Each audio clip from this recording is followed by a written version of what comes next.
सरस्वती पुस्तकं शङ्खचक्रे प्रद्युम्नपरिसरे पुण्डरीकेन सन्नः अम्लानश्रीरमृतविशदैरं च विप्लावयन नामादिर्भूयादनगणिमामानसेवागधीशः नमस्ते प्राणेश प्रणतविभवाय मणिमगाः नमस्वामिन् रामप्रियतम हनुमन् गुरुगुण नमस्तुभ्यं भीमप्रवरतमकृष्णेश्वर भगवन् नमः श्रीमन्मध्वप्रदिश सुदर्शन्नो जय जय श्रीगुरुभ्यो नमः नारायणं सुरगुरुं जगदेकनाथं भक्तप्रियं सकललोकनमस्कृतं च त्रैगुण्यवर्तितमजं विमातिमीशं वन्दे भगवद्गुरुम् अमरासुरसिद्धवन्द्यं नारायणं नमस्कृत्य नरं चैव नरोत्तमं देवीं सरस्वतीं व्यासं ततो जयमुदीरये. ವೇದವ್ಯಾಸುರ ಮಹಾಭಾರತದ ಚಿಂತಕರಿಗೆ ವಂದನೆಗಳು. ಶಾಂತಿ ಪರ್ವದ 297ನೆಯ ಪ್ರವಚನ. ಶಿಷ್ಯರ ಮತ್ತು ಗುರುಗಳ ಅಂದರೆ ಗುರು ಶಿಷ್ಯರ ಒಟ್ಟಾರೆ ಸಂವಾದದಲ್ಲಿ ಮೋಕ್ಷ ಮಾರ್ಗಗಳ ಚಿಂತನೆ ಸಾಗಿದೆ. ಸಂಸಾರ ಜೊತೆಯಲ್ಲಿನ ಬದುಕು ಎಷ್ಟು ಸಂಕೀರ್ಣ ಅನ್ನೋದರ ಬಗ್ಗೆ ಚಿಂತನೆಗಳನ್ನು ಕೊಡ್ತಾರೆ. ಪ್ರಕೀರ್ಣೈವ ಭಾರೋಹಿ ಯದ್ವದ್ಧಾರ್ಯೇತ ದಸ್ಯುಭಿಃ. ಒಬ್ಬ ಹೊರಟಿದ್ದಾನೆ, ಆದರೆ ದಾರಿಯಲ್ಲಿ ಕಳ್ಳಕಾಕರ ಭಯ ಇದೆ ಅಂತ ಅವನಿಗೆ ತಿಳಿಸಿದ್ದಾರೆ. ಈಗೇನು ಮಾಡ್ಬೇಕವ? ಅವ ಬಹಳ ಭಾರ ಹೊತ್ತುಕೊಂಡು ಹೋಗ್ಬೇಕಾಗ್ತದೆ. ಭಾರ ಅಂದರೆ ಕಳ್ಳಕಾಕರು ಯಾವ ಹೊತ್ತಿನಲ್ಲಿಯೂ ಎಲ್ಲಿಯೂ ಇವನನ್ನು ಹೊಡೆದಾಕ್ಬೋದು, ಕರ್ಕೊಂಡೋಗಿ ಕೆಲಸ ಮಾಡಿಸ್ಬೋದು, ಇಲ್ಲ ಅವನ ಅಂಗಾಂಗ ಅವಯವಗಳನ್ನೆಲ್ಲ ಕತ್ತರಿಸಿ ತೆಗಿಬೋದು. ಏನು ಮಾಡಲಿಕ್ಕೆ ಸಮರ್ಥರು. ಆಗ ಏನ ಮಾಡ್ತಾನಿವ? ಲೂಟುವ ಕಳ್ಳರಿದ್ದಾಗ ದಾರಿಯಲ್ಲಿ ಹೋಗುವುದು ಹೇಗೆ? ಬದುಕು ಮುಂದುವರಿಯುವುದು ಹೇಗೆ? ಹಾಗೆ ಮನುಷ್ಯ ಬದುಕಿನಲ್ಲಿ ಅವನದ್ದೇ ಆಗಿರತಕ್ಕಂಥ ಇದಾದರೆ ಬೇರೆ ದಾರಿ ಉಂಟಾ ಅಂತ ಹುಡುಕುವ, ಅಥವಾ ಕಳ್ಳರು ಹೋದ ನಂತರ ಮತ್ತೆ ಹೋಗುವ, ಇದನ್ನೆಲ್ಲ ಹೇಳ್ಬೋದು, ಸುಲಭ. ಆದರೆ ಇದು ನಮ್ಮ ಪಯಣ, ನಮ್ಮೊಟ್ಟಿಗೆ ಇರತಕ್ಕ ಕಳ್ಳರೇ, ಇಂದ್ರಿಯಗಳೇ ಕಳ್ಳರು. ಹಾಗಾಗಿ ಇವುಗಳು ಮನುಷ್ಯನನ್ನು ಲೂಟಿ ಮಾಡ್ತಾವೆ ಅಂದಾಗ ಏನು ಮಾಡಬೇಕು? ನಾವು ದಾರಿಯಲ್ಲಿದ್ದ ಕಳ್ಳರನ್ನು ಬಡದೇ ಹೋಗ್ಬೇಕು. ಇಂದ್ರಿಯಗಳನ್ನು ಮಣಿಸಿಯೇ ಸಂಸಾರದ ದಾರಿಯಲ್ಲಿ ಪಯಣ ನಡೆಸಲಿಕ್ಕೆ ಎನ್ನುವ ಚಿಂತನೆಯನ್ನು ಉಲ್ಲೇಖ ಮಾಡ್ತಾರೆ. ಪ್ರತಿಲೋಮಾಂ ದಿಶಂ ಬುದ್ಧ್ವಾ ಸಂಸಾರಂ ಅಬುಧಾಸ್ತತ. ಸಂಸಾರದಲ್ಲಿ ಎಚ್ಚರಿಲ್ಲದವರು ದಾರಿ ತಪ್ಪಿಸಲಿಕ್ಕೆ ನೋಡ್ತಾರೆ, ಆದರೆ ಪ್ರಯೋಜನ ಆಗುವುದಿಲ್ಲ. ಅವರು ಒಂದಲ್ಲ ಒಂದು ದಿನ ಇಂದ್ರಿಯಗಳಲ್ಲಿ ಸಿಕ್ಕಿಬೀಳುತ್ತಾರೆ. ಹಾಗಾಗಿ ನಿಜವಾಗಿ ಮಾಡಬೇಕಾದ್ದೇನು ಕೇಳಿದರೆ ಅವರನ್ನೇ ಮುಗಿಸುವುದು. ದಾರಿ ತಪ್ಪಿಸುವುದಕ್ಕಿಂತ ಇಂದ್ರಿಯಗಳನ್ನೇ ಹತೋಟಿಯಲ್ಲಿಡುವುದು ಬೆಸ್ಟ್. ತಾಮೇವಚ ಯಥಾ ದಸ್ಯೂನ್ ಹತ್ವಾ ಗಚ್ಚೇತ್. ತನಗೆ ಬೇಕಾಗಿರತಕ್ಕಂಥ ದಿಕ್ಕಿನೆಡೆಗೆ ಅನುಕೂಲಕರವಾಗಿ ಪಯಣವನ್ನು ನಡೆಸಲಿಕ್ಕೆ ಆಗ್ತದೆ. ಇಲ್ಲದಿದ್ದರೆ ದಿಕ್ಕು ಶಿವ ಆಗುವುದಿಲ್ಲ. ಶಿವಾಂ ದಿಶಂ, ಅದು ಅಶಿವ ಆಗ್ತದೆ, ಶವ ಆಗ್ತದೆ. ನಮ್ಮನ್ನು ಹೆಣದಂತೆ ಮಾಡಿಬಿಡ್ತದೆ. ನಮ್ಮ ಇಂದ್ರಿಯಗಳು ನಮ್ಮನ್ನೇ ನುಂಗಿ ನೆನೆದು ಅವುಗಳನ್ನು ನಾವೇ ಸಾಕುವುದು, ತಿಲ್ಲಿಗೆ ಕೊಡುವುದು, ಬೆಳೆಸುವುದು. ಬೇಕಾಬಿಟ್ಟಿಯಾಗಿ ಅದನ್ನು ಬೆಳೀಲಿಕ್ಕೆ ಬಿಟ್ಟರೆ ಸಗತ್ತು ತಿಂದು ದೇಹ ಕಬ್ಬಿಕೊಂಡು ಬೆಳೆದರೆ ಕೊನೆಗೆ ಬಗ್ಗಲಿಕ್ಕೆ ನಮಗೆ ಆಗುವುದಿಲ್ಲ. ಮತ್ತಷ್ಟು ಬಿದುಗೊಳ್ತದೆ ಅದು ಬೊಜ್ಜಿನಿಂದ ದೇಹ. ಹಾಗೆ ಇಂದ್ರಿಯಗಳ ಚಾಪಲಕ್ಕೆ ಒಳಗಾಗಿಕೊಳ್ಳದೆ ಅವುಗಳನ್ನು ನಿಗ್ರಹಿಸಿಕೊಂಡು ತದಾರಜ ಸ್ತಮ ಕರ್ಮಾಣಿ ಉತ್ಸೃಜ್ಯ ಪ್ರಾಪನೀಯಾತ್ ಶುಭಂ. ಆದ್ರಿಂದ ದೇಹದಲ್ಲಿ ಆಗತಕ್ಕಂಥ ಧರ್ಮಗಳಲ್ಲಿ ಒಳ್ಳೆಯದನ್ನು ಮಾತ್ರ ಮಾಡಿ. ರಜಸ್ಸಿನ ತಮಸ್ಸಿನ ಉದ್ಬೋಧಕವಾದ ಎರಡರ ಹಾರಾಟ ಹೋರಾಟದ ಆಲಸ್ಯದ ಪ್ರಮಾದದ ಸೋಮಾರಿತನದ ತಾಮಸಗಳ ಹಿಂದೆ ಹೇಳಿ ಆಯ್ತು, ಪಟ್ಟಿ ಮಾಡಿ ಕೊಟ್ಟಿದ್ದಾನೆ ಏನೆಲ್ಲ ಇರ್ತದೆ ಅಂತ. ಅವುಗಳನ್ನು ಬಿಟ್ಟು ಬಿಡಿ. ಖಂಡಿತವಾಗಿಯೂ ಮನುಷ್ಯ ಒಳ್ಳೆಯವನಾಗ್ತಾನೆ ಯಾವಾಗ ಅನೀಹೋವೈ ನಿಸ್ಸಂದಿಗ್ಧಂ ಮುಕ್ತ ಸರ್ವ ಪರಿಗ್ರಹೈ. ಆಸೆಗಳನ್ನು ಬಿಟ್ಟವ ನಿಜವಾಗಿಯೂ ಬಹಳ ಕಾಲ ಬದುಕ್ತಾನೆ. ಆಸೆಯೇ ದುಃಖಕ್ಕೆ ಮೂಲ. ಆಸೆಯನ್ನು ಸಾಕಿದವ ಅವನು ಒಂದು ದಿನ ಸೋತೇ ಸೋಗ್ತಾನೆ ಆಸೆಯ ಜೊತೆ. ಆಶಾಹಿ ಪರಮಂ ದುಃಖಂ ನೈರಾಶ್ಯಂ. ಪಿಂಗಳೆ ವೇಷ ಹೇಳಿಕೊಂಡಿಲ್ಲೇನು? ಹಾಗಾಗಿ ಆಶಾ ಬಲವತಿ ರಾಜನ್ ಬಹಳ ಗಟ್ಟಿ ಆಸೆ ಎನ್ನುವುದು ಬೆಟ್ಟದಷ್ಟು ಗಟ್ಟಿ ಮನುಷ್ಯನನ್ನು ಇಷ್ಟು ಜೋರಾಗಿ ಅವನನ್ನು ಹಾಳು ಮಾಡಿಬಿಡ್ತಾನೆ. ಹಾಗಾಗಿ ಅವನು ಮುಕ್ತನಾಗಿರ್ಬೇಕು, ಯಾವ ವಿಷಯದಲ್ಲಿ ಅಂಟಿಕೊಳ್ಳಿರಬಾರದು. ಸರ್ವ ಪರಿಗ್ರಹೈ, ಯಾವ ವಸ್ತುಗಳನ್ನು ಬೇಕು ಅಂತ ಸ್ವೀಕರಿಸಲಿಕ್ಕಿಲ್ಲ ಅವ. ಅಂತ ನಿರಾಸಕ್ತಿ ಯೋಗ, ಆಸೆಯನ್ನು ತೊರೆದ ಕತೆ ಅಂತವನು ಖಂಡಿತವಾಗಿಯೂ ಭಗವಂತನೆಡೆಗೆ ಸಾಕ್ತಾನೆ. ವಿವಿಕ್ತಚಾರಿ ಲಘ್ವಾಶಿ ತಪಸ್ವಿ ನಿಯತೇಂದ್ರಿಯ. ನಾವು ಆಸೆಗಳನ್ನು ಬಿಟ್ಟರೂ ನಮ್ಮ ಮನೆ ಮಂದಿಗಳು ಆಸೆಯನ್ನು ಬಿಡುವುದಿಲ್ಲ. ಅವರಿಗಾಗಿ ನಮ್ಮ ಆಸೆಗಳು ಮತ್ತೆ ಊರ್ಜಿತ ಆಗ್ತವೆ, ಬದುಕಿಕೊಳ್ಳುತ್ತವೆ, ಚಿಗುರುತ್ತವೆ, ಮತ್ತೆ ಅನೂಹ್ಯವಾಗಿ ಅಂತರ್ಗಾಮಿಯಾಗಿ ನಡೀತದೆ. ಒಬ್ಬ ಇತ್ತೀಚೆಗೆ ಬಹಳಷ್ಟು ನೊಂದುಕೊಂಡವ, ಗಾಬರಿ ಪಟ್ಟವ, ಕೊನೆಗೆ ಇನ್ನು ನಾನು ಕುಡಿಯುವುದು ಬಿಡುತ್ತೇನೆ ಹೇಳಿ ಒಂದು ಮುಕ್ಕಳಿ ಕುಡಿಯುವುದು ಬಿಟ್ಟವ. ಆದ್ರೆ ಏನಾಯ್ತು, ಅವನ ಫ್ರೆಂಡ್ಸ್ ಏನ್ ಮಾಡಿಕೊಂಡ್ರು, ಅವರ ಬರ್ತ್ಡೇ ಆಚರಿಸಿ ಇವನಿಗೆ ಕುಡಿಸಿದ್ರು. ಆಗ ಕೇಳಿದ್ರೆ ಹೇಳ್ತಾರೆ, ನನಗಾಗಿ ನಾನು ಕುಡಿದದ್ದಲ್ಲ, ನನ್ನ ಮಿತ್ರರಿಗಾಗಿ ಅಂದ. ಅವರನ್ನು ನಾನು ಬಿಟ್ಟು ಬಿಡ್ಲಿಕ್ಕೆ ಆಗುವುದಿಲ್ಲ, ನಾನು ಲೆಕ್ಕ ಹಾಕಿದೆ ಅಂತ ಹೇಳಿದ. ಅಂತಹ ಅತ್ಯಂತ ನೀಚವಾದ ಕೆಲಸಕ್ಕೆ ನಾವು ಹೋಗುದು ಯಾವಾಗ ಅಂದ್ರೆ ಮಿತ್ರರನ್ನು ಕಟ್ಟಿಕೊಂಡಾಗ. ಅದಕ್ಕೆ ಹೇಳ್ತಾರೆ, ಇವರು ಏಕಾಂಗಿಯಾಗಿರ್ಬೇಕು, ವಿವಿಕ್ತ ಜಾರಿ, ಗುಟ್ಟಾಗಿರ್ಬೇಕು, ರಹಸ್ಯವಾಗಿರ್ಬೇಕು, ಯಾರಿಗೂ ಗೊತ್ತಾಗಬಾರ್ದು ಅವನು ಹೋಗುವ ಇರುವ ಬಗುವ ಕಥೆಗಳು. ಒಬ್ಬಂಟಿಗನಾಗಿದ್ದರೆ ಚಂದ. ಮತ್ತೆ ಕಂಡಾಬಟ್ಟೆ ತಿನ್ನಬಾರ್ದು. ಸಿಕ್ಕಿದ್ದನ್ನ ಮುಕ್ಕಿದಾಗ ಆಸೆಗಳು ಜಾಸ್ತಿ ಆಗ್ತವೆ, ಇಂದ್ರಿಯಗಳಿಗೆ ಕೊಂಬು ಬರ್ತದೆ. ಬಿಗುತನದಲ್ಲಿ ಮತ್ತೆ ಅಹಂಕಾರದಿಂದ ಅವುಗಳು ದಷ್ಟಪುಷ್ಟವಾಗಿ ಬೆಳೆದು ಜೀವನನ್ನೇ ಕಬಳಿಸ್ತವೆ. ಬೆಳೆದು ನಿಂತ ದೇಹವನ್ನೇ ಆ ಇಂದ್ರಿಯಗಳು ಕೊನೆಗೆ ಬುದ್ಧಿ ಬಿಡ್ತಾರೆ. ಆದ್ರಿಂದ ಆದಷ್ಟು ಕಂಟ್ರೋಲ್ ಮಾಡಿ. ನಿಜವಾಗಿ ಹೌದಲ್ಲ, ನಾವೊಂದು ನಾಯಿಗೆ ಸಾಕಿದ್ದೇವೆ ಹೇಳಿ ಅದಕ್ಕೆ ಎಷ್ಟು ಭಾಷೆ ಹೇಳಿಕೊಟ್ಟು ಭಾಷೆ ಮೇಲೆ ಅದು ನಾಯಿ ಅಲ್ಲ ಮತ್ತೊಂದು. ಹಾಗಾಗಿ ಅದಕ್ಕೆ ನಾವು ಸಮ ತಿನ್ಲಿಕ್ಕೆ ಹಾಕಿ, ಅದು ಆವತ್ತು ಹೆಬ್ಬಾವಿನ ಕತೆ ಹೇಳಲಿಲ್ಲ ನಾವು ನಿಮಗೆ. ಹಾಗೆ ಬರುವಾಗ ಸಣ್ಣ ಮರಿ ಸಮ ತಿನ್ನಿಸಿದ, ಈಗ ಅದು ತೋಳದಾಗಿ ಆಗಿಬಿಟ್ಟಿದೆ. ಮುಂದೇನು ಕೇಳಿದ್ರೆ ಅವನ ಮನೆಯ ಮಗುವನ್ನೇ ಅದು ಕೊಚ್ಚಿ ಹಾಕಿಬಿಟ್ಟಿದೆ, ಕಚ್ಚಿ ತಿಂದು ಬಿಟ್ಟಿದೆ. ಆ ಮಗುವ ತೋಳ ಒಟ್ಟೊಟ್ಟಿಗೆ ಆಡ್ತಾ ಇದ್ದದ್ದೇ. ಅದ್ರೇನಾಯ್ತು, ಅದರ ಕ್ರೂರತನ ಹೇಗಾಯ್ತು.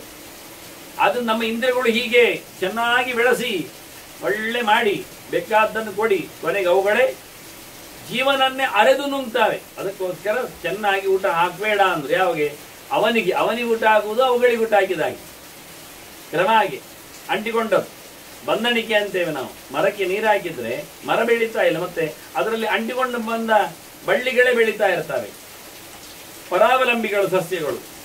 ಹಾಗಾಗ್ತದೆ ನಮ್ಮ ದೇಹದಲ್ಲಿ ಇರತಕ್ಕಂಥ ಇಂದ್ರಿಯಗಳು ಪರಾವಲಂಬಿಗಳಾಗಿ ನಮ್ಮನ್ನೇ ನುಂಗ್ತಾವೆ, ಒಳ್ಳೇದು ಮಾಡ್ಲಿಕ್ಕೆ ಬಿಡುವುದಿಲ್ಲ.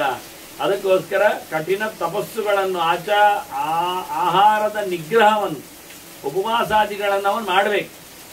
ಅದಕ್ಕೋಸ್ಕರ ಇಂದ್ರಿಯಗಳನ್ನು ಕಂಟ್ರೋಲ್ ಮಾಡಿಕೊಳ್ಳಬೇಕು. ಜ್ಞಾನದಗ್ಧ ಪರಿಕ್ಲೇಶ, ಭಗವಂತನ ಎಚ್ಚರವನ್ನು ಪಡೆದುಕೊಂಡ್ರೆ ಅವನಲ್ಲಿ ಯಾವುದೇ ರೀತಿಯಾಗಿರತಕ್ಕಂಥ ದುಃಖಗಳು, ನೋವುಗಳು, ಸಂಕಟಗಳು ಆಗುವುದಿಲ್ಲ. ಕಷ್ಟ ಆಗ್ತದೆ ಇಲ್ಲ, ದೇವರ ಎಚ್ಚರ ಇದ್ದವರಿಗೆ ಕಷ್ಟ ಇಲ್ಲ. ಪ್ರಯೋಗರತಿ ಆತ್ಮವಾನ್, ಅದನ್ನು ಅಭ್ಯಾಸ ನೋಡ್ಬೇಕು ಮಾಡಿ. ಅವನು ಅಭ್ಯಾಸದಲ್ಲಿ ಮಾಡಿಕೊಂಡಾಗ ಅರ್ಥ ಆಗ್ತದೆ ಅವನಿಗೆ. ಅಂತವನು ಮನಸ್ವಿ ಆಗ್ತಾನೆ, ಯಶಸ್ವಿ ಆಗ್ತಾನೆ, ಬೋಲ್ಡ್ ಆಗ್ತಾನೆ. ಅವನಿಗೆ ತನ್ನ ಮೇಲೆ ತನಗೆ ಧೈರ್ಯ ಬರ್ತದೆ.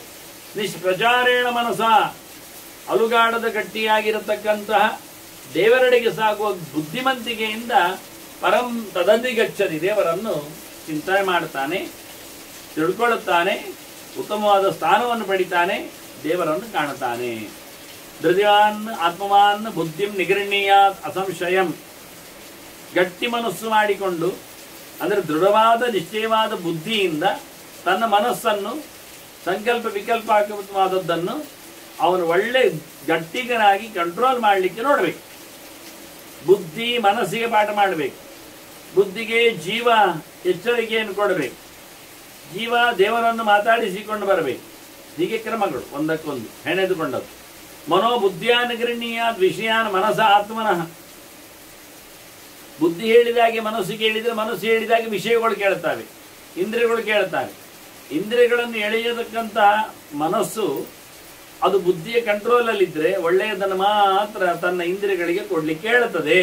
ಇದು ನಮೂನೆ ಪ್ರೋಸೆಸ್. ಇಲ್ಲಿ ಜಡವಾದ ಮನಸ್ಸು, ಬುದ್ಧಿ, ಅಹಂಕಾರಗಳ ಬಗ್ಗೆ ನೀವು ಮಾತಾಡಿತು ಹೇಳಿದರೆ ಅದರಲ್ಲಿ ದೇವತೆಗಳು, ಶಕ್ತಿಗಳು ಇವೆ, ತತ್ವಾಭಿಮಾನಿಗಳು ಸೇರಿದ್ದಾರೆ. ಅವರನ್ನು ನಾವು ದುಂಬಾಲು ಬೀಳಲಿಕ್ಕೆ ಉಂಟು, ಅದು ಗೊತ್ತಿದೆ. ಅದು ಇದ್ದೇ ಮಾತಾಡುವಂಥ ಸಂಗತಿ ಹೇಳ್ತಾರೆ ಅವರು. ವಾಸ್ತವವಾಗಿ ಯೋಜಯಿತ್ವ ಮನಸ್ತತ್ರ ನಿಶ್ಚಲಂ ಪರಮಾತ್ಮನಿ. ವಿಷಯಗಳಿಂದ ದೂರವಾಗಿರತಕ್ಕಂಥ ಮನಸ್ಸನ್ನು ಭಗವಂತನಲ್ಲಿಗೆ ಹಚ್ಚಲಿಕ್ಕೆ ನೋಡಬೇಕು. ಆಗ ಬುದ್ಧಿ ಬಹಳ ಜೋರಾಗಿ ಕೆಲಸ ಮಾಡಬೇಕು, ನಾಯಕ ಸ್ಥಾನದಲ್ಲಿ ಕೂತ್ಕೊಳ್ತದೆ. ಹಾಗಾಗಿ ಚಂಚಲವಾದ ಮನಸ್ಸನ್ನು, ಎಲ್ಲೆಂದರಲ್ಲಿ ಹೋಗುವ ಮನಸ್ಸನ್ನು ಎಳೆದಿಟ್ಟು ದೇವರೆಡೆಗೆ ಸಾಗಿಸಬೇಕು. ಅದಕ್ಕೆ ಯೋಗ ಬೇಕು, ಅಭ್ಯಾಸ ಬೇಕು. ಯೋಗಾಭಿಸಂಧಿಯುಕ್ತಸ್ಯ ಬ್ರಹ್ಮತತ್ ಸಂಪ್ರಕಾಶ. ದಿನಮಹಿ ಯೌಗಿಕವಾದ ನೆಲೆಯಲ್ಲಿ ಕರ್ಮಾನುಷ್ಠಾನ ಮಾಡಿದವನಿಗೆ ಭಗವಂತ ಕೂಡಲೇ ಬೆಳಕಿಗೆ ಬರ್ತಾನೆ, ಕಾಣಿಸಿಕೊಳ್ತಾನೆ, ಇಷ್ಟನಾಗ್ತಾನೆ, ಅವನ ಸಾಧನೆಯನ್ನು ಮುಂದುವರಿಸುವಂತೆ ಮಾಡ್ತಾನೆ, ಅವನಿಗೆ ಜ್ಞಾನವನ್ನು ಕರುಣಿಸ್ತಾನೆ. ಇದೇ ನಿಜವಾಗಿ ಭಗವಂತನ ಜೊತೆಯಲ್ಲಿ ಅವನ ಪ್ರವೇಶ ಅಂತ ಹೇಳುವುದು, ಐಕ್ಯ ಅಂತ ಹೇಳುದು ಹೊರತು ಮತ್ತೇನಲ್ಲ. ಐಕ್ಯಾತ್ಮ್ಯಂ ತದಿದಂ ವಿದ್ಧಿ ಸರ್ವವಸ್ತು ಅಂತರಸ್ಥಿತಿ. ಎಲ್ಲ ವಸ್ತುವಿನ ಒಡನೆ ಎಲ್ಲರಲ್ಲಿಯೂ ಇರತಕ್ಕಂಥ ಭಗವಂತನನ್ನು ಚೆನ್ನಾಗಿ ತಿಳಿದವ, ತನ್ನೊಳಗೂ ಭಗವಂತ ಇದ್ದಾನೆ ಅಂತ ಹೇಳಿಕೊಳ್ಳುವವ, ಅವನು ನಿಜವಾಗಿ ಈ ಪ್ರಕಾರವಾದಂತಹ ಭಗವಂತನ ಜೊತೆಯಲ್ಲಿ ಐಕ್ಯವನ್ನು ಪಡೆದಂತೆ, ಒಂದೇ ಚಿಂತನೆ ಮಾಡಿದಂತೆ. ದೇವರ ಸಂಕಲ್ಪಕ್ಕೆ ಇವನ ಸಂಕಲ್ಪಕ್ಕೆ ವ್ಯತ್ಯಾಸ ಇಲ್ಲ, ವಿಭೇದ ಇಲ್ಲ. ದೇವರ ಯೋಚನೆಯಲ್ಲಿ ಇವನ ಯೋಚನೆಯಲ್ಲಿ ವ್ಯತ್ಯಾಸ ಇಲ್ಲ. ಹಾಗಾಗಿ ಭಗವಂತನ ಚಿಂತನೆಯ ಜೊತೆಯಲ್ಲಿ ಇವನ ಇರುವಿಕೆಯೇ ಭಗವಂತನನ್ನು ವಿಶೇಷವಾಗಿ ಕಾಣಿಸಿಕೊಳ್ಳುವಂತೆ.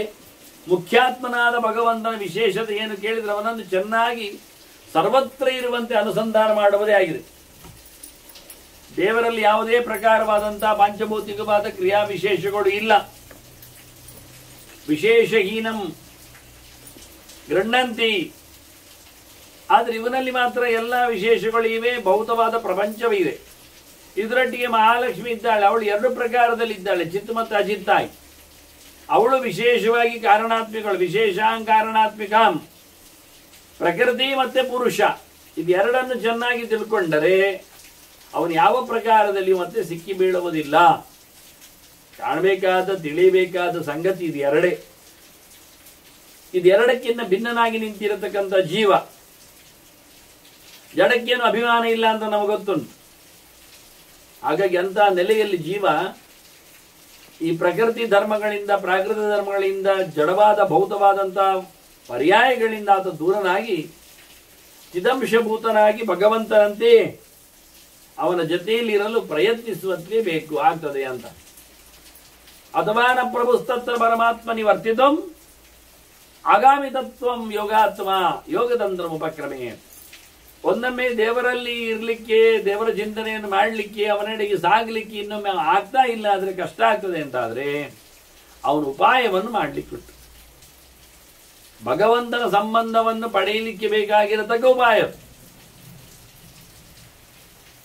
ತನಗೆ ಮುಂದೆ ಸಿಗಬೇಕಾಗಿರತಕ್ಕಂಥ ಸಂಗತಿಗಳನ್ನು ಪಡೀಲಿಕ್ಕೋಸ್ಕರ ಆತ ಯೋಗ ಮಾರ್ಗವನ್ನು, ಅಂದ್ರೆ ಎರಡು ದೃಷ್ಟಿಯಿಂದ ಸಾಧನೆಗಳ ಕಥೆಯನ್ನು ಉಲ್ಲೇಖ ಮಾಡ್ತಾರೆ. ಶ್ರವಣ ಮನನ ನಿಧಿಧ್ಯಾಸನ ಅಂತ ಹೇಳ್ತಾ ಯಾವತ್ತೂ ಭಗವಂತನ ಬಗ್ಗೆ ಕೇಳ್ತಾ ಇರಬೇಕು, ಮೆಲುಕು ಹಾಕ್ತಾ ಇರಬೇಕು, ಚಿಂತನೆ ನಡೆಸ್ತಾ ಇರಬೇಕು ಅಂದಾಗ ಈ ಒಂದು ಹೊರಗಿನ ಕಾಣತಕ್ಕಂಥ ಪ್ರಾಣಾಯಾಮಾದಿಗಳ ಯೋಗ ಏನಿದೆ ಇದರ ಜಾಗ ಎಲ್ಲಿದೆ ಕೇಳಿದರೆ ಅವರು ಎರಡು ರೀತಿಯಿಂದ ದೇವರನ್ನು ಮೆಚ್ಚಿಸುವ ಕೆಲಸವನ್ನು ಉಲ್ಲೇಖ ಮಾಡ್ತಾರೆ. ಅದು ಯಾವುದು ಲೆಕ್ಕ ಕೇಳಿದರೆ ಶಾಸ್ತ್ರರೂಪಾಪರಾಚೈವ ಶಾಸ್ತ್ರಾಭ್ಯಾಸ ರೂಪಿಣಿ ಧ್ಯಾನರೂಪಾಪರಾಚೈವ ಅಂತ ಸ್ವೋಪಾಸನಾಚ ದ್ವಿಧ ಅಂತ ಹೇಳ್ತಾ, ಒಂದು ಶಾಸ್ತ್ರ ಚಿಂತನೆ ಇದ್ದಾಗ ಇನ್ನೊಂದು ಧ್ಯಾನ ಕಥೆ ಅಂತ. ಧ್ಯಾನದ ಕಥೆಯಲ್ಲಿ ಹೋದ್ರೂ ದೇವರ ಎಚ್ಚರ ಇರಬೇಕು, ಚಿಂತನೆ ಮಾಡಲಿಕ್ಕೆ ಉಂಟು. ಅದನ್ನ ಧ್ಯಾನದಲ್ಲಿ ಭಗವಂತನನ್ನು ಕಾಣುವುದಂದಾಗ ಎಂಥ ರೀತಿಯ ಭಗವಂತ ಎನ್ನತಕ್ಕಂಥ ಜ್ಞಾನ ಇಲ್ಲದಿದ್ರೆ ಧ್ಯಾನಕ್ಕೆ ಬೆಲೆ ಆಗುವುದಿಲ್ಲ. ಅದರಿಂದ ಎಲ್ಲ ಇಂದ್ರಿಯಗಳನ್ನು ಗಟ್ಟಿ ಇಟ್ಟುಕೊಂಡು ಸಾಧನೆಗೋಸ್ಕರ ಧ್ಯಾನಕ್ಕೆ ತೆರಳಿದ್ರು ಅದಕ್ಕೆ ಬೇಕಾಗಿರತಕ್ಕಂಥ ಜ್ಞಾನದ ಸೌಕರ್ಯವನ್ನು ಮಾಡಿಸಿಕೊಳ್ಬೇಕು. ಅವನು ಜಿತೇಂದ್ರಿಯಸ್ಯ ಅಸ್ಯ ಕುರ್ವಾಣಸ್ಯ ಮನೋವಶೆ ನಿಗೃಹೀತೇಂದ್ರಿಯಸ್ಯ ಅಸ್ತಿ. ಇಂದ್ರಿಯಗಳನ್ನು ಚೆನ್ನಾಗಿ ಕಂಟ್ರೋಲ್ ಮಾಡಿಕೊಂಡಾಗ ಅವನಿಗೆ ಮನಸ್ಸು ಕೇಳುತ್ತದೆ. ಆಗ ಅವನು ಮಾಡಿರತಕ್ಕಂಥ ಯೋಗ ಏನಿದೆ, ಯೋಗ ಅಂದ್ರೆ ದೇವರನ್ನು ಕಾಣಲು ಬೇಕಾಗಿರತಕ್ಕಂಥ ಉಪಾಯ ಕೌಶಲಗಳು, ಇದು ಅವನಷ್ಟೇ ಮಾಡುವುದಲ್ಲ. ನಾವು ನೋಡಿಕೊಂಡೇವೆ, ಜಡಕ್ಕೇನಿಲ್ಲ, ಇಲ್ಲಿ ಜೀವ ಇದ್ದಾನೆ ಅಂತ. ಆದ್ರೆ ಮಾಡಿಸುವ ತತ್ವಾಭಿಮಾನಿಗಳು ಇದ್ದಾರೆ. ಇವರ ಸ್ಥೂಲವಾದ ಪರಿಚಯ ಇಲ್ಲದೆ, ಅವರ ಅನುಗ್ರಹ ಇಲ್ಲದೆ ಮುಂದೆ ಹೋಗ್ಲಿಕ್ಕೆ ಆಗುವುದಿಲ್ಲ. ಅದು ಇಂದ್ರಿಯಗಳ ಕಂಟ್ರೋಲ್ ಎನ್ನುವುದು ಇಂದ್ರಿಯ ದೇವತೆಗಳ ವಶ ಅಂತ ಅರ್ಥ. ವಶ ಅಂದ್ರೆ ಅವರನ್ನು ತನ್ನ ಸುಪರ್ದಿಯಲ್ಲಿ ಇಟ್ಕೊಳ್ಳುವುದು ಅಂತಲ್ಲ, ಅವರ ಅನುಗ್ರಹಕ್ಕೆ ಪಾತ್ರನಾಗುವುದು ಅಂತ ಅರ್ಥ. ಭಕ್ತಿಯ ಪ್ರಾಣಂ ವಶನ್ನೀತಃ ಅಂತ ಹೇಳಿಕೊಂಡಾಗೆ ಇಂದ್ರಿಯಗಳ ದೇವತೆಗಳನ್ನು ಸಂತೋಷಗೊಳಿಸಿ ಅವರನ್ನು ಕಾಣುವ ಮೂಲಕ, ತಿಳ್ಕೊಳ್ಳುವ ಮೂಲಕ ಅವರ ಅನುಗ್ರಹಕ್ಕೆ ಪಾತ್ರನಾದವ ಅವನು ವಿಶೇಷವಾಗಿ ಯೋಗವನ್ನು ಅನುಭವಿಸ್ತಾನೆ. ಭಗವಂತನನ್ನು ಪಡೆಯತಕ್ಕಂಥ ಉಪಾಯಕ್ಕೆ ಕೈ ಹಾಕ್ತಾನೆ. ದೇವತಾಸ್ತಾ ಪ್ರಕಾಶಂತೆ ಹೃಷ್ಟಾ ಯಾಂತಿ ತಮೀಶ್ವರಂ ಅಂತ ಹೇಳುತ್ತಾ ಒಂದು ದೊಡ್ಡ ಮಾತನ್ನು ಗುರುಗಳು ಹೇಳ್ತಾರೆ. ಆ ತತ್ವಾಭಿಮಾನಿ ದೇವತೆಗಳು ಒಳಗೆ ಕೂತವರು. ಇವ ಇಂದ್ರಿಯಗಳ ಮೇಲೆ ತನ್ನ ಪ್ರಭುತ್ವವನ್ನು ಸಾಧಿಸಲು ಹೊರಟ ಮನುಷ್ಯ ಬುದ್ಧಿ ನಿಶ್ಚಯದಲ್ಲಿ ಮನಸ್ಸನ್ನು ಅಂತರಿಂದ್ರಿಯವನ್ನು ಬಹಿರಿಂದ್ರಿಯಗಳ ಜೊತೆಯಲ್ಲಿ ಅಂತರ್ಮುಖಗೊಳಿಸಿ ಬಾಕ್ಯದಲ್ಲಿ ವ್ಯವಹಾರಗಳಲ್ಲಿ ಅದನ್ನು ಹೋಗದಂತೆ ದೇವರೆಡೆಗೆ ಸಾಗುವಂತೆ ಮಾಡಿದವ, ಅವನಿಗೆ ಆ ಒಳಗೆ ಕೂತಿರ್ತಕ್ಕಂಥ ತತ್ವಾಭಿಮಾನಿಗಳು ವಿಶೇಷವಾಗಿ ಅನುಗ್ರಹ ಮಾಡ್ತಾರೆ. ದೇವತಾಸ್ಥ ಪ್ರಕಾಶಂತೆ ಹೃಷ್ಟಾಯಾಂತಿ ತಮೇಶ್ವರಂ. ಅವರು ದೇವರೆಡೆಗೆ ಇವನನ್ನು ಎಳ್ಕೊಂಡು ಹೋಗ್ತಾರೆ. ಕಣ್ಣಿನಲ್ಲಿ, ನಮ್ಮ ಕಣ್ಣಿನಲ್ಲಿ ನಾವು ದೊಡ್ಡ ಜನವನ್ನು ಕಾಣುತ್ತೇವೆ ಅಂದ್ರೆ ಆ ಕಣ್ಣಿನಲ್ಲಿರತಕ್ಕ ಸೂರ್ಯ ಅವರನ್ನು ಕಾಣಿಸುವಂತೆ ಮಾಡ್ತಾನೆ ಎನ್ನುವುದು ಮುಖ್ಯ ಅಲ್ವ. ಖಾಲಿ ಕಣ್ಣು ಕಾಣುವುದಿಲ್ಲ, ನಮಗೊತ್ತೊಂದು. ಇಲ್ಲಾದ್ರೆ ಹೆಣವು ಕಾಣಬೇಕಾಗ್ತದೆ. ಸರಿ, ಜೀವ ಇದ್ದ ಕಣ್ಣು ಕಾಣುತ್ತದೆ ಎನ್ನುವ ಸತ್ಯ, ಅದಷ್ಟೇ ಸತ್ಯ. ಜೀವನ ಒಳಗಿದ್ದ ತತ್ವಾಭಿಮಾನಿಗಳು, ಜೀವಾಭಿಮಾನಿಯಾದಂಥ ಚತುರ್ಮುಖ, ಅದೇ ಕಣ್ಣಿನಲ್ಲಿ ಹಿಡಿದಂಥ ಆದಿತ್ಯ, ಇವರೆಲ್ಲ ಸೇರಿ ಭಗವಂತನೆಡೆಗೆ ನಮ್ಮನ್ನು ಜೀವರನ್ನು ಕಾಣುವಂತೆ, ಅನುಗ್ರಹ ಪಡೆಯುವಂತೆ ಮಾಡಿದವು. ಅದನ್ನು ದೇವದಾತ ಪ್ರಕಾಶಂತೆ ಹೃಷ್ಟಾಹ. ನಿಮ್ಮ ಸಾಧನೆಯಿಂದಾಗಿ ಇಂದ್ರಿಯಗಳ ವಶ ಅಂದ್ರೆ ಇಂದ್ರಿಯ ದೇವತೆಗಳು ಸಂತೋಷ ಪಡುವುದು. ಅವರು ದೇವರೆಡೆಗೆ ನಮ್ಮನ್ನು ಕರ್ಕೊಂಡು ಹೋಗ್ತಾರೆ, ದೇವರ ಪರಿಚಯ ಮಾಡಿಸಿ ಬಿಡ್ತಾರೆ. ಯಾವಾಗ ಇಂದ್ರಿಯ ದೇವತೆಗಳು ನಮಗೆ ಪ್ರಸನ್ನರಾಗುವುದಿಲ್ಲ ಆವತ್ತಿನವರೆಗೂ ನಮಗೆ ದೇವತಾ ಕಾರ್ಯ ಮಾಡಲಿಕ್ಕೆ ನಮ್ಮಿಂದ ಆಗುವುದಿಲ್ಲ. ಯಾಕೆಂದ್ರೆ ಅವರು ವಿಘ್ನ ಕೊಡ್ತಾರೆ. ಹೋಗ್ಬೇಕು ಅಂತ ಹೊರಟಾಗ ಕೈಕಾಲುಗಳಲ್ಲಿ ನೋವನ್ನು ತಂದು ಹೋಗುವುದಿಲ್ಲ, ಹೋಗಬಾರದು ಅಂತ ಹೇಳಿಕೊಳ್ಳುವ ಪ್ರೇರಣೆ ಮಾಡಿ ಕುಳ್ಳಿರಿಸಿ ಬಿಡ್ತಾರೆ. ಮುಂದೆ ಹೋಗುವ ಇಡೀ ಸಾಧನೆ ನಿಂತು ಹೋಗ್ತದಲ್ಲ. ತಾಭಿಹಿ ಸಂಯುಕ್ತ ಮನಸಃ ಬ್ರಹ್ಮತತ್ ಸಂಪ್ರಕಾಶ. ಆದ್ರಿಂದ ಇವನಿಗೆ ತತ್ವಾಭಿಮಾನಿಗಳ ದೇವತೆಯ ಜೊತೆಯಲ್ಲಿಯೇ ಮನಸ್ಸಿನಲ್ಲಿ ಭಗವಂತನ ದರ್ಶನ ಆಗುವ ವ್ಯವಸ್ಥೆ. ಎಲ್ಲ ತತ್ವಾಭಿಮಾನಿ ದೇವತೆಗಳು ಅವರು ನಮ್ಮೆಲ್ಲರ ಬಿಂಬಭೂತರಿದ್ದಾರೆ. ಅವರು ದೇವರನ್ನು ಕಾಣದೆ ನಾವು ಕಾಣುವಾಗಿಲ್ಲ. ನಮ್ಮನ್ನೆಲ್ಲ ಕಾಣಿಸಿಕೊಳ್ಳುವ ಮೂಲಕ ಅವರು ಕಂಡುಕೊಂಡು ಸಂಭ್ರಮಿಸಿಕೊಳ್ತಾರೆ ಎಲ್ಲರಲ್ಲಿಯೂ. ಮತ್ತವರು ತಮ್ಮ ಆಂಶಿಕವಾದ ಸೊತ್ತುಗಳಿಂದ ಮೂಲ ರೂಪವನ್ನು ಪಡೆಯುವ ಕ್ರಮ ಅವರಿಗೆ ಮೋಕ್ಷ ಆಗುವ ಹೊತ್ತಿನಲ್ಲಿ. ಅಷ್ಟರವರೆಗೂ ಅವರ ಅಧಿಕಾರಿಕವಾದ ಕೆಲಸ ಇದೆ, ಎಲ್ಲರಲ್ಲಿ ಇದ್ದುಕೊಂಡು ಎಲ್ಲ ಕೆಲಸ ಮಾಡುವಂಥದ್ದು. ಹಾಗೆ ಬಹಳ ಅದ್ದೂರಿಯಾಗಿ ಬ್ರಹ್ಮ ಸಾಧನೆಯ ಮನಸ್ಸಿನ ಜೊತೆಯಲ್ಲಿ ಅನೇಕ ಸಾಧಕರು ತತ್ವಾಭಿಮಾನಿಗಳು ಸೇರಿಕೊಂಡಿರ್ತಾರೆ. ಹಾಗಾಗಿ ದೇವರು ಕಾಣುವುದು ಒಂದು ಗೌಜಿ ಅವರಿಗಾಗಿ, ಅವರು ನಮಗಾಗಿ. ಶನೈಶ್ಚ ಅಪಗತೆ ಸತ್ವೇ ಬ್ರಹ್ಮಭೂಯಾಯ ಕಲ್ಪತೆ. ನಿಧಾನಕ್ಕೆ ಅವರ ಮನಸ್ಸು ಸತ್ವಕ್ಕೆ ತೆರಳಿದಾಗ, ಉಳಿದದ್ದೆಲ್ಲ ತಪ್ಪುಗಳು ನಿಂತಾಗ, ಇಂದ್ರಿಯಗಳು ಬೇಕುಗಳಿಗಿಂದ ದೂರ ಬಂದಾಗ, ಸಾಧನೆಗಾಗಿ ಇಂದ್ರಿಯಗಳು ತೆರೆದುಕೊಳ್ಳಿಕ್ಕೆ ಹೋದಾಗ ಅವನು ಪೂರ್ಣನಾಗಲಿಕ್ಕೆ ಅಥವಾ ಪರಿಪೂರ್ಣದೆಡೆಗೆ ಸಾಗಲಿಕ್ಕೆ ಅವನು ಸಮರ್ಥನಾಗ್ತಾನೆ. ಅಥವಾ ನ ಪ್ರವರ್ತೇತ ಯೋಗತಂತ್ರೈ ಉಪಕ್ರಮೇ, ಆಗದಿದ್ದರೆ ಮತ್ತೆ ಯೋಗತಂತ್ರಗಳ ಅಭ್ಯಾಸದಿಂದ ಮುಂದುವರಿಸಬೇಕು. ಚೆನ್ನಾಗಿ ಆಗದೆ ಹೋದಲ್ಲಿ ಮತ್ತೊಮ್ಮೆ ಪ್ರಯತ್ನಿಸಬೇಕು. ಅದು ಒಳ್ಳೆಯ ಯೋಗ ಮಾರ್ಗದಿಂದ. ಯೋಗತಂತ್ರ ಮಯೈಹಿ ತಂತ್ರೈ, ಯಾವ್ಯಾವುದು ಯೋಗ ಆಗಬಾರದು, ಪ್ರಧಾನವಾದ ಮಯ ಅಂದ್ರೆ ಪ್ರಧಾನವಾದ ಯೋಗ ತಂತ್ರಗಳು ಹೇಳಿದ್ದು ತಾಂತ್ರಾಂಶವನ್ನು, ಸಾತ್ವಿಕವಾದದ್ದು, ವೈಷ್ಣವವಾದದ್ದು, ಹೆಚ್ಚು ಸುಲಭ ಸಾಧ್ಯವಾದದ್ದು ಅಂತ ನೆಲೆಯಲ್ಲಿ ಅವನು ಉಪಾಯಗಳನ್ನು ಮಾಡಿಕೊಂಡಾಗ ಪ್ರತಿಸ್ಯಾತ್ತಾಂ ತದಾಚರೇತ್, ಆ ಕೆಲಸದಲ್ಲಿ ಭಗವಂತನನ್ನು ಪಡೀಲಿಕ್ಕೆ ಅನುಕೂಲ ಆಗ್ತದೆ ಅವನಿಗೆ. ಇದು ಪ್ರಧಾನವಾದಂತಹ ವ್ಯವಸ್ಥೆ. ಮತ್ತೆ ಇನ್ನೊಮ್ಮೆ ಲಘ್ವಾಶಿ ಅಂತ ಹೇಳಿದ್ರು, ಕಮ್ಮಿ ತಿನ್ನಲಿಕ್ಕೆ ಉಂಟು ಅಂತ. ಕಮ್ಮಿ ತಿನ್ನುವುದು ಭಾರಿ ಸ್ಟ್ಯಾಂಡರ್ಡ್ ಆಗಿದ್ರೆ ಅದನ್ನು 1 ಗಂಟೆ ಮಾಡಿಕೊಂಡು ತಿಂದ್ರೇವಾ, ವೈಭವದಲ್ಲಿ ಒಂದನ್ನು ತಿನ್ನುವುದಾಗಿದ್ರೆ ಹಾಗೇ ಇಲ್ಲ. ನಾವು ಲಘ್ವಾಶಿ ಹೇಳಿದ್ದು ಕಮ್ಮಿ ತಿನ್ಬೇಕು ಮಾತ್ರ ಅಲ್ಲ, ಮತ್ತೆ ಕಮ್ಮಿ ಮಟ್ಟದ್ದು ತಿನ್ಬೇಕೆನ್ನುವ ಅರ್ಥ ಉಂಟು. ಅದರಲ್ಲಿ ಗೌರವ ಅಲ್ಲ, ಊಟದಲ್ಲಿ ಗೌಜಿ ಇಲ್ಲ ಅಂತ ಹೇಳ್ತಾನೆ. ಯಾರೋ ಕರೆದು ಊಟ ಹಾಕಿಸಿ ಅವ್ರಿಗೆ ಅದಲ್ಲ ನಮ್ದು ಅತ್ಯಂತ ಕೆಳಮಟ್ಟದಲ್ಲಿ ಊಟದ ಕತೆ. ಯಾಕೆಂದ್ರೆ ಮನುಷ್ಯನಿಗೆ ಅದೇ ದೊಡ್ಡದಾಗದೆ ದೇವರು ರುಚಿವೇ ಆಗ್ಬೇಕು. ಊಟ ರುಚಿಯಾಯಿತು ಅಂತಾದ್ರೆ ಊಟದ ಬಗ್ಗೆ ನಮ್ದು ತಲೆ ಓಡ್ತದೆ. ಊಟ ರುಚಿ ಇಲ್ಲ ಅಂತ ಆದ್ರೆ ದೇವರ ಬಗ್ಗೆ ಹೆಚ್ಚು ರುಚಿ ಆಗ್ತದೆ. ಅದಕ್ಕೋಸ್ಕರ ಕಣ ಕಲ್ಮಾಶ ಭಿನ್ಯಾಕ ಶಾಖ ಯಾವಕ ಸಕ್ತವ ತಥಾ ಮೂಲ ಫಲೇ ಭೈಕ್ಷ್ಯಂ ಪರ್ಯಾಯಣೋಪಯೋಜಯೇತ್. ಒಂದನ್ನೇ ತಿನ್ನುವುದಲ್ಲ, ಒಂದರಲ್ಲೇ ಬಿಡುವುದೂ ಇಲ್ಲ. ಎಲ್ಲ ಕಾಳು ಕಣಗಳನ್ನು ಹೆಕ್ಕಿ ತಂದು ತಿನ್ಲಿಕ್ಕೆ ಬೇಕುವ. ಆನಂತರ ಹತ್ರ ಹುಲ್ಲಿನಲ್ಲಿ ಆಗಿರತಕ್ಕಂಥ ಚಟ್ಟೆ ಬೀಜಗಳಿಂದಲೂ ಸಹ ಅದು ಮತ್ತೆ ಬಿತ್ತನೆಗೆ ಬರುವುದಿಲ್ಲ. ಮೊದಲನೇದ್ದು ಬಿದ್ದದ್ದು ಎಕ್ಕಿದಾಗ ಬಿತ್ತನೆಗೆ ಬರಬಹುದು. ಮಂಚದಡಿ ಬಡಿದಾಗ ಬಿದ್ದದ್ದು, ಎಕ್ಕಿಕೊಂಡಾರು ಬಿಟ್ಟದ್ದು,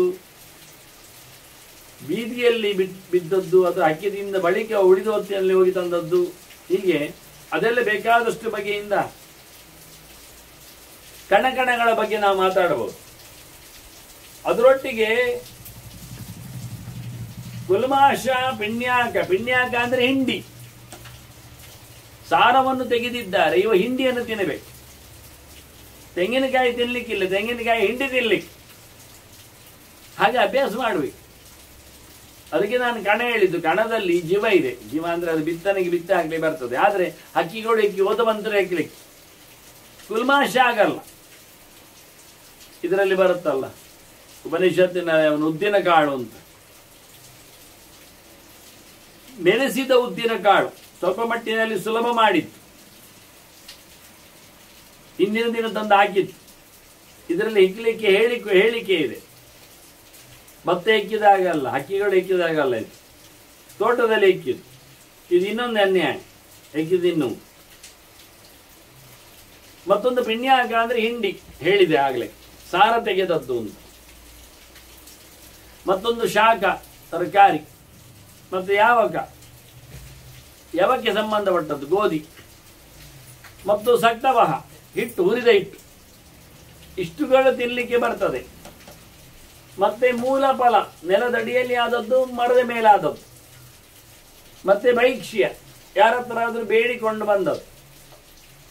ಇದನ್ನೆಲ್ಲ ತಿನ್ನುವುದು ಅಂದ್ರೆ ನಾವಿಷ್ಟಲ್ಲಿ ಇಲ್ಲ ಅಲ್ಲ ಗೌಜಿ ಅಂತ ಹೇಳ್ಬೋದು. ಎಂತ ಏನ್ ಮಾರ್ಯಾರೆ, ಕಣ, ಕುಲಮಾಶ, ಪಿಣ್ಯಾಕ, ಶಾಖ, ಮೂಲ ಫಲ, ಯಾವಕ, ಸಕ್ತು, ಜೊತೆಯಲ್ಲಿ ಭೈಕ್ಷ್ಯ. ಬಗೆ ಬಗೆ ಆಯ್ತಲ್ಲ ಮಾರಾಯರೆ. ಕೇಳಿದ್ರೆ ಇದೇ ಹೇಳ್ತಾರೆ, ಪರ್ಯಾಯೇಣೋಪಯೋಜೆ. ಇದನ್ನು ಯಾವತ್ತೂ ತಿನ್ನುವುದಲ್ಲ, ಇದನ್ನು ಸರ್ಕಲಲ್ಲಿ ತಿನ್ಲಿಕ್ಕೆ. ಇವತ್ತು ಹುರಿದ ಇಟ್ಟು ಸಕ್ತು ತಿಂದ್ರೆ ನಾಳೆ ಅದನ್ನು ತಿನ್ಲಿಕ್ಕಿಲ್ಲ. ನಾಳೆ ಪಿನ್ನೆ ಹಾಕಿ ಹಿಂಡಿ ತಿನ್ಲಿಕ್ಕೆ. ಹಿಂಡಿ ತಿಂದ ನಂತರ ಮರುದಿನ ಸಹ ರುಚಿ ಉಂಟು ಮಾರ, ಹಿಂಡಿ ಲಾಯ್ಕ್ ಉಂಟು, ಒಂದು ಅರ್ಧ ಕೆಜಿ ತಿನ್ಬೋದು ಹೇಳಿದ್ರೆ ಬೇಡ ಬೇಡ, ಮರುದಿನ ಬಿದ್ದ ಕಾಳಿಕ್ಕೆ ತಿನ್ನಬೇಕು. ಇನ್ನೊಂದಿನ ಅದೇ ಬೇಯಿಸಿದ ಕಾಳಿಯಲ್ಲಿ ಅದು ಸಿಕ್ಕಿದ್ದು, ಮಗದೊಂದಿನ ತರಕಾರಿ ಮಾತ್ರ, ಮತ್ತೊಂದಿನ ಮೂಲ ಮಾತ್ರ, ಮತ್ತೊಂದಿನ ಫಲ ಮಾತ್ರ. ಇದು ಎಲ್ಲವನ್ನು ಒಟ್ಟು ತಿನ್ನುವುದಲ್ಲ, ಯಾವುದೋ ಒಂದೊಂದು, ಹೇಗೋ ಒಂದು, ಯಾವಾಗಲೂ. ಶಾಖವ್ರತ ಬಂದಾಗ ಶಾಖ ಬಿಡುವಂಥದ್ದು, ಮೂಲ ವ್ರತ ಬಂದಾಗ ಮೂಲ ಬಿಡುವಂಥದ್ದು, ಮತ್ತೆ ಫಲವ್ರತ ಬಂದ್ರೆ ಬಿಡುವುದೇ. ಹೀಗಾಗಿ ಅದನ್ನು ಪದ್ಧತಿಯಂತೆ ಕಮ್ಮಿ ಮಾಡಲಿಕ್ಕೋಸ್ಕರ, ಇಲ್ಲಾದ್ರೆ ಅದೇ ಬೇಕು ಆಗ್ತದೆ ಅವನಿಗೆ. ಅದರಲ್ಲಿ ಕ್ವಾಲಿಟಿ ನೋಡ್ತಾನೆ, ಮತ್ತೆ ಹೆಚ್ಚು ತಿಂತಾನೆ ಕ್ವಾಂಟಿಟಿ. ಇದು ಯಾವುದು ಇಲ್ಲ. ಅದು ಇದನ್ನು ಒಂದರ ಬದಲಿಗೆ ಒಂದು ಉಪಯೋಗಿಸ್ಲಿಕ್ಕೆ. ಕಣ ಇಲ್ಲ, ಹಿಂಡಿ ತಿನ್ನುವ. ಅಲ್ಲಿ ಅಲೆಮನೆಯಲ್ಲಿ ಹೊರಗೆ ಹಾಕಿದ್ದಾರೆ ಎಣ್ಣೆಯ ನಂತರದಲ್ಲಿ ಕೊಜಂಟಿ, ತಿನ್ನುವ. ಅದಿಲ್ಲ, ಇವತ್ತು ಭಿಕ್ಷೆ ಬೇಡವಾ? ಇವತ್ತು ಭಿಕ್ಷೆ ಹೋಗ್ಲಿಕ್ಕೆ ಆಗುದಿಲ್ಲ, ಮಳೆ ಜೋರು ಬಂದಿದೆ, ಅದಕ್ಕೆ ಏನ್ ಮಾಡುವ? ಅದು ಮರದಲ್ಲಿ ಬಿದ್ದದ್ದು ತಿನ್ನುವುದು. ಹಣ್ಣು ಅಕ್ಕಿಯೆಲ್ಲ ತಿಂದಾಗಿದೆ, ಉಳ್ಳಾಗಿದೆ, ಹಾಳಾಗಿದೆ, ಬೇಡ. ಹಾಗಾದ್ರೆ ನೆಲಗರಪುವ, ಮೂಲ ಉಂಟ ನೋಡುವ. ಎಲ್ಲ ಅಲ್ಲದು, ಯಾವುದಾದ್ರೂ ಒಂದು ಪರ್ಯಾಯ ವ್ಯವಸ್ಥೆ ಹೇಳ್ತದಕ್ಕೆ ತಿನ್ನುವಾಗ. ಆಹಾರ ನಿಯಮಂಚೈವ ದೇಶೇ ಕಾಲೇ ಚ ಸಾತ್ವಿಕ ತತ್ ಪರೀಕ್ಷ್ಯ ಅನುವರ್ತೇತ ಯತ್ ಪ್ರವೃತ್ತಿ ಅನುವರ್ತಕಂ. ಊಟದ ಒಂದು ನಿಯಮ ಹೇಳ್ತಾರೆ ಇವರು, ತಿನ್ಲಿಕ್ಕೆ ಕತೆ. ಇಷ್ಟೆಲ್ಲ ವಸ್ತುಗಳ ಬಗ್ಗೆ ಹೇಳಿ ಆಯ್ತಲ್ಲ, ಕೇಳಿ ತಿನ್ಲಿಕ್ಕುಂಟು ಹೇಳಿ ಆಯ್ತು ಭಿಕ್ಷೆ ಅಂತ. ಮತ್ತೆ ಅಕ್ಕಿ ತಿನ್ಲಿಕ್ಕುಂಟು, ಹಣ್ಣಂಪಲೆಲ್ಲ ಕೊಯ್ದು ತಿನ್ಲಿಕ್ಕುಂಟು, ಎಲ್ಲ ಅರ್ಥ ಆಯ್ತು. ಇದು ಆಯಾ ದೇಶದಲ್ಲಿ ಆಯಾ ಕಾಲದಲ್ಲಿ ಅದು ನಿಯಮಕ್ಕೆ ಒಳಪಡುತ್ತದೆ ಅಂತಾರೆ. ಆಹಾರ ನಿಯಮಂಚೈವ ದೇಶೇ ಕಾಲೇ ಚ ಸಾತ್ವಿಕ. ಒಳ್ಳೆಯವನು ದೇಶವನ್ನು ಕಾಲವನ್ನು ಗಮನಿಸಬೇಕು. ಈಗ ಮಳೆಗಾಲ ಅಂತ ಆದ್ರೆ ಅದರಲ್ಲಿ ಹೇರಳವಾಗಿ ಹುಳ ಉಪ್ಪಟ್ಟೆಗಳು ಸೇರ್ಲಿಕ್ಕೆ ಹೋಗಿ ಆಗ ತಿನ್ನಬಾರದು ಶಾಖವನ್ನವ. ಮೊದಲಿಗೆ ಹಾಲನ್ನು ಕುಡಿಬಾರ್ದವ, ಕ್ಷೀರವ್ರತವನ್ನು ಮಾಡಬೇಕು. ಹಾಗೆ ಕಾಲವನ್ನು ನೋಡಿ ಆಹಾರವನ್ನು ಗಮನಿಸು. ಮತ್ತೆ ದೇಶ, ಆಯಾ ಪ್ರದೇಶಗಳಲ್ಲಿ ಅಂತ ಹಣ್ಣು ಹಂಪಲು ತಿಂದ್ರೆ ಅನುಕೂಲ, ಅದು ಒಳ್ಳೇದು. ಬಿಟ್ಟು ಬೇರೆ ದೇಶದಲ್ಲಿ ಬೇರೆ ದೇಶದ ವಸ್ತುವನ್ನು ತಿನ್ಲಿಕ್ಕೆ ಹೋದ್ರೆ ಹೆಚ್ಚು ಕಡಿಮೆ ಆಗ್ತದೆ. ಮತ್ತೆ ಎಲ್ಲಿ ತಿನ್ನುವುದು ಅಂತ ನೋಡ್ಬೇಕು. ದೇಶ ಕ್ಷೇತ್ರಗಳಲ್ಲಿ, ತೀರ್ಥ ಕ್ಷೇತ್ರಗಳಲ್ಲಿ, ದೊಡ್ಡ ದೊಡ್ಡ ಜಾಗಗಳಲ್ಲಿ ಒಂದೇ ಒಟ್ಟು ತಿನ್ಲಿಕ್ಕೆ ಮತ್ತಿಲ್ಲ. ಗುರುಗಳ ಆಜ್ಞೆ ಮೇರೆಗೆ ಮತ್ತೆ ಊಟ ಮಾಡ್ಲಿಕ್ಕೆ ಉಂಟು, ಇಲ್ಲಾದ್ರೆ ಇಲ್ಲ, ಹಾಗೆಲ್ಲ ಉಂಟು. ಹಾಗಾಗಿ ದೇಶವನ್ನು ತೀರ್ಥಕ್ಷೇತ್ರಗಳಲ್ಲಿ ಮುಂತಾದೆಡೆ ತಿನ್ನುವುದು ಕಡಿಮೆ. ಇನ್ನು ಕಾಲ ಹೆಚ್ಚ, ಗ್ರಹಣ ಕಾಲ, ಸಂಕ್ರಾಂತಿ ಬಂದಾಗೆಲ್ಲ ತಿನ್ನುವುದಲ್ಲ, ಆಗ ರಜೆ ಇರ್ತದೆ. ಅದರಿಂದ ಆಹಾರದಲ್ಲಿ, ನಿಯಮದಲ್ಲಿ ಸ್ವತ್ತುಗಳ ನಿಯಮ, ದ್ರವ್ಯಗಳ ನಿಯಮ ಮಾತ್ರ ಅಲ್ಲ, ಅದು ಕಾಲದ ನಿಯಮ, ದೇಶದ ನಿಯಮ ಬೇಕು. ಸಂಕ್ರಾಂತಿ, ಅಮಾವಾಸ್ಯೆ, ಹುಣ್ಣಿಮೆ, ದ್ವಾದಶಿ, ದಶಮಿ ಎಲ್ಲ ಒಂದೇ ಊಟ. ಹಸುವೆ ಆಗ್ತದೆ, ಇಲ್ಲ ಎರಡು ಊಟ, ಅದು ಕಾಲ ನಿಯಮ. ತಿನ್ನುವುದರಲ್ಲಿ ಅದಿಲ್ಲ ಇದಿಲ್ಲ ಹೇಳಿದ ಹಾಗೆ ಸಮಯದಲ್ಲಿ ಒಂದು ನಿರ್ಬಂಧ ಉಂಟು. ಮತ್ತೆ ದೇಶದಲ್ಲಿ ದೇವರ ಕೋಣೆ ಒಳಗೆಲ್ಲ ತಿನ್ನುವುದಾ? ಮತ್ತೆ ಬಾಯಿಗಾನೆಯಲ್ಲಿ ಅಲ್ಲ.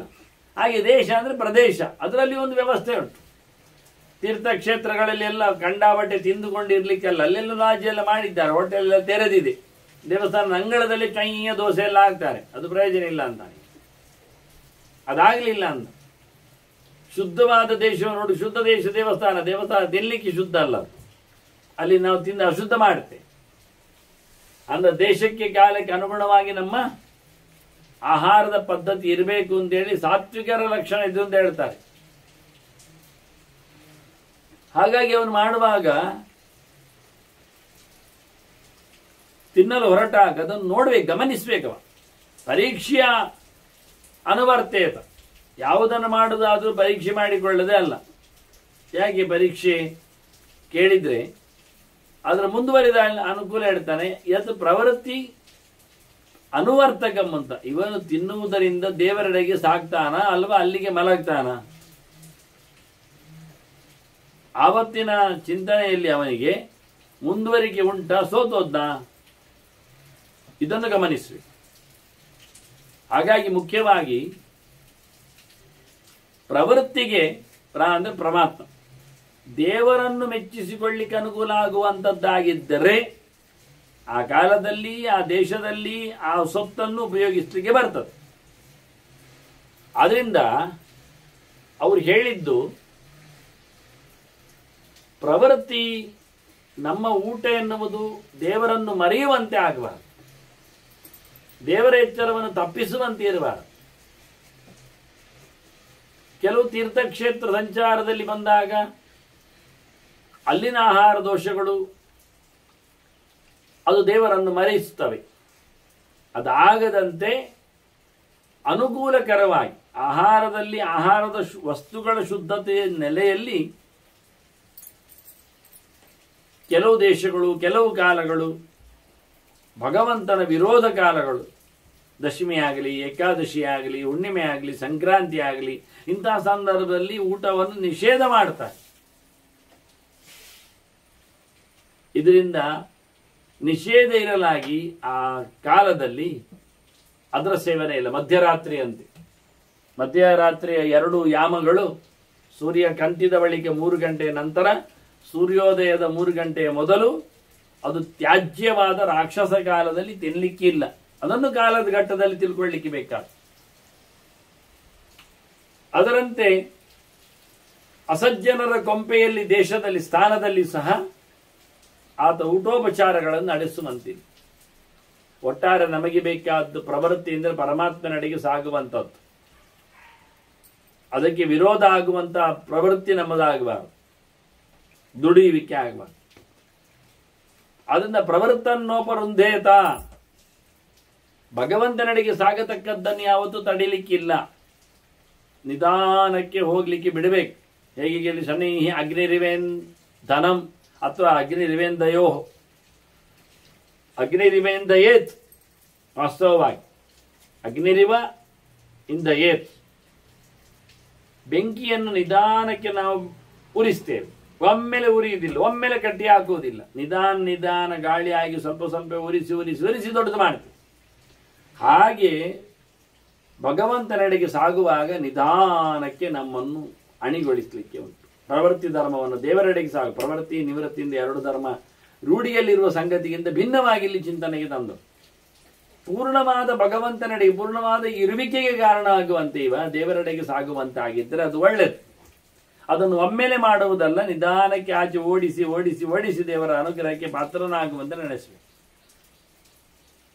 ಜ್ಞಾನೇಂದಿತಂ ತದಾ ಜ್ಞಾನಂ ಅರ್ಕವತ್ ಸಂಪ್ರಕಾಶತೆ ಅಂತ. ಮತ್ತಷ್ಟು ಒಳ್ಳೆಯ ಜ್ಞಾನದಿಂದ ಅವನು ಒಳಗಿನ ತನ್ನ ಅರಿವನ್ನು ಗಟ್ಟಿ ಮಾಡಿಕೊಂಡರೆ ಅವನು ಖಂಡಿತವಾಗಿಯೂ ಸೂರ್ಯನಾಗಿ ಬೆಳಗ್ತಾನೆ.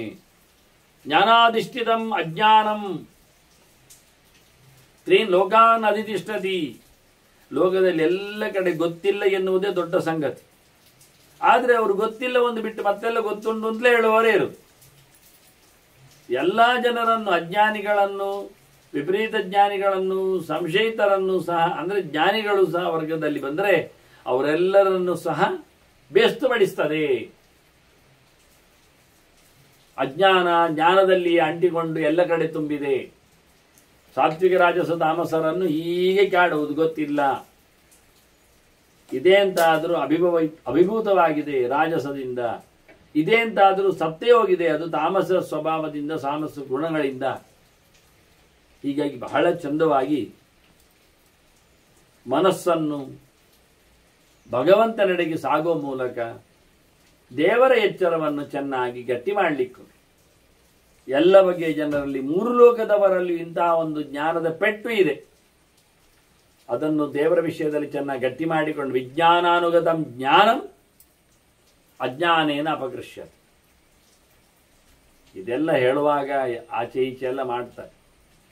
ಸುಮ್ಮನೆ ಹೇಳಿಕೊಂಡ್ರು ಅಜ್ಞಾನ ಅಂದ್ರೂ ಭಗವಂತನ ಜ್ಞಾನ ಮಾಡಲಿಕ್ಕೆ ಆಗ್ತದೆ. ಆಹ ಇತಿ ಬ್ರಹ್ಮ ಅಂತ ಹೇಳಿಕೊಳ್ಳುವ ಮೂಲಕ.